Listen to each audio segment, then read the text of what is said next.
And unlike the softball tourney, this is single elimination, so every team playing for their season. Spring Valley with a couple of runners on. Parker Phillips golfs one high and deep.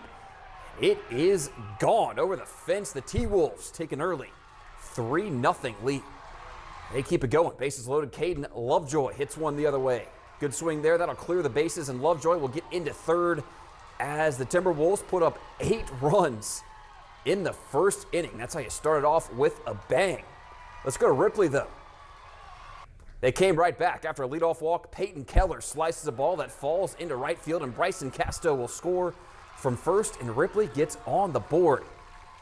Now runner on third. Parker Keller hits one deep, and that'll bang off the wall and make it an 8-2 game. And what a first inning it was, as Ripley actually was down 8-5 after one. There was a rain delay, and then the game finished up a little later. So we will have the rest of the highlights for